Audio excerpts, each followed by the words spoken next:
Gambling, the #1 pastime for pension-spending grandmas and crypto bros. It's the industry that separates the real winners from the certified losers. No! I lost it all! To those who fold early and those who go all in. All in. Oh my god. Pair of two. Pair of threes. Motherfucker!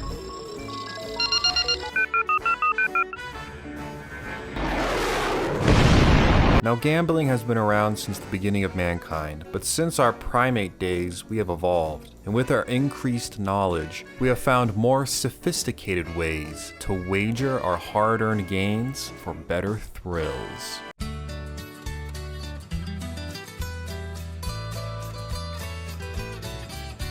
The institution of gambling that we know of today traces all the way back to the Paleolithic period. Go back 70 million years. But we're just going to skip over that. Fast forward to 3000 BCE, people in Mesopotamia unlocked the six-sided die technology, allowing them to generate extra gold in the early game. On the other side of the map, the Chinese civilization created a proto-version of Keno, a lottery-based game that helped them rush out the Great Wall Wonder. Historically, gambling has been widely prohibited across much of the world. This is a coffee shop. There's no gambling. I don't want it. In regions where it wasn't outright banned, it was typically subject to strict regulations to ensure proper taxation. People around the world rejoiced when in 1638 the first ever gambling house was opened. Il Rododo, the first casino, was a magical place full of wonder and excitement where dreams could come true. Unfortunately, only the rich and powerful could play here, so the poor were stuck outside playing street dice and carnotful. Ultimately, the place shut down in 1774 because some people thought it was turning the local noblemen into penniless street urchins. In America, gambling was a popular form of entertainment. New Orleans was the OG gambling center of North America, but eventually, gamblers got sick of the constant smell of Frenchmen's piss and migrated over to the West, where it smelled like cow shit instead. Out there in the West was a place full of myth and legend. And from these mystical lands, a new breed of hero was born, the frontier gambler. This person wasn't your typical poker player. The frontier gambler was someone who gambled on a professional level.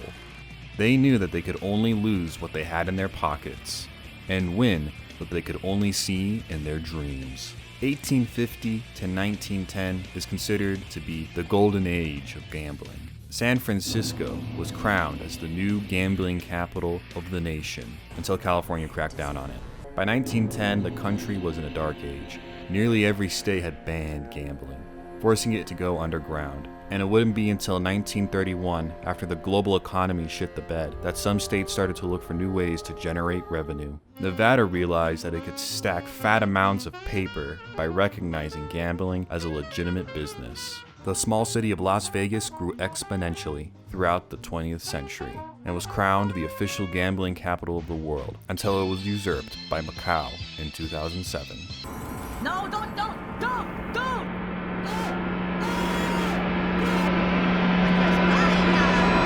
A lot has changed since those early days. Well, maybe not a whole lot, but the vibes have certainly changed. Today, when you swagger on into that casino, you are immediately bombarded with bright lights, sweet smells, and ceaseless noise, and complimentary drinks. All of it is a carefully concocted blend of stimuli designed to dull your senses and short wire your prefrontal cortex to put you into a trance-like state to make you believe that maybe, just maybe, going all red again is a good idea. Now, there is some speculation out there that these games at these casinos aren't necessarily in your favor. A group of skeptics called the intellectual community say that statistically speaking, you are guaranteed to lose all of your money at some point. Well, okay, nerd tards, explain this. Archie Karas was born in 1950 on the small island of Cephalonia, Greece. As a teenager, he ran away from home and eventually made his way to the United States, settling in Los Angeles. He became a sharp pool player, hustling at local pool halls and taking down anyone willing to challenge him. When he ran out of worthy opponents, he turned to poker. At his peak, Karas accumulated over $2 million playing cards, but tragically lost nearly all of it after a string of unlucky defeats. In 1992, with just $50 left in his wallet, Karas drove to Las Vegas, hoping to find his luck again in Sin City. He was able to persuade a friend to lend him $10,000, which he quickly turned into $30,000 by playing Raz, a lowball form of poker.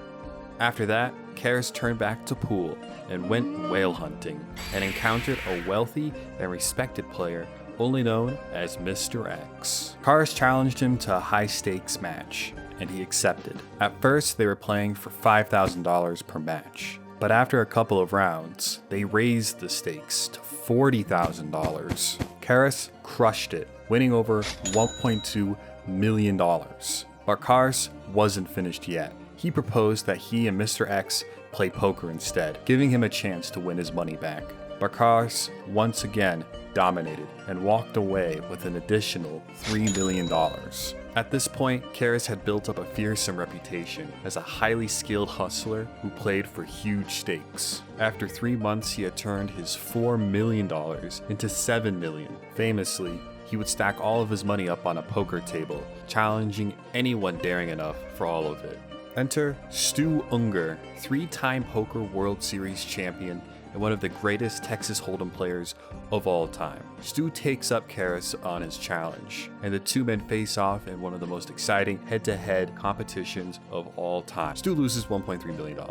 Next up was a man named Chip Reese, another legendary player. He too took on Karas, and after 25 blisteringly hot rounds of poker, he lost $2 million. Karas toppled several other legends over the course of 6 months, amassing a staggering wealth of over $17 million. His infamy and seemingly infinite amount of luck made it so that nobody was willing to play him in poker. So instead he resorted to playing games like craps and shit, where he was making even more obscene amounts of money. His car was practically overflowing with money. He had security detail escort him everywhere he went. After 2.5 years, Archie Karas had accumulated over $40 million, then lost it all almost immediately.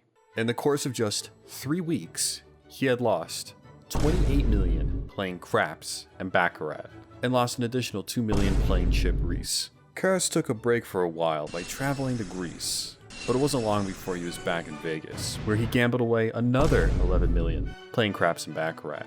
Down to his last million, he went to the poker club and challenged 2 professional poker players, Johnny Chan and Lyle Berman, in an all-or-nothing game. And in absolute triumph, Karas had defied the odds once again and doubled his money, then lost all of it playing craps and baccarat.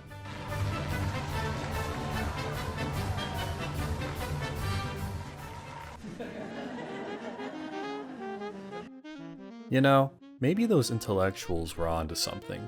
You can't win them all. I mean, at some point you have to lose. But at the same time, I have to eventually win, right?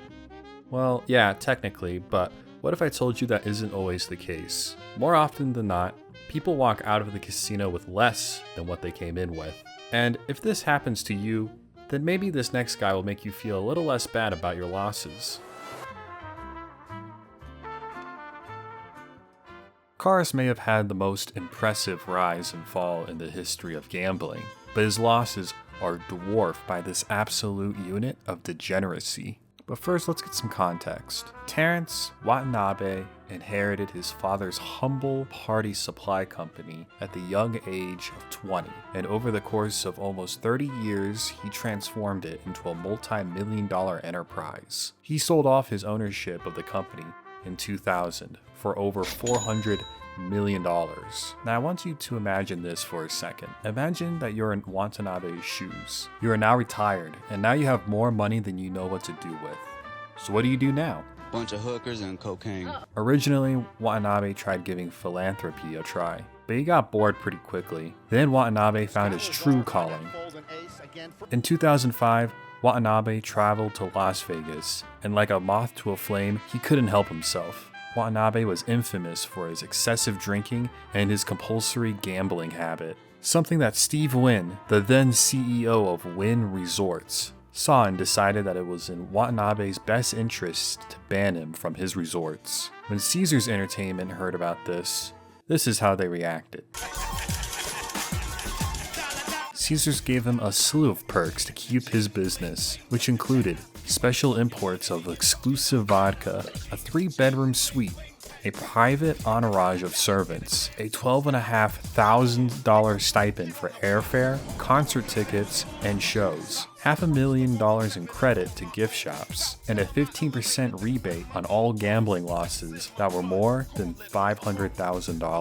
Motherfucker even had 7-course meals delivered to him directly while he sat at the gambling tables. But all this free shit wasn't charity. He'd go on frequent gambling binges that could last a full 24 hours, all the while being incredibly intoxicated. Staff and employees would voice their concerns over Watanabe's reckless behavior. He doesn't want you to look at him. Just keep dealing the cards. But management rarely intervened to stop Watanabe.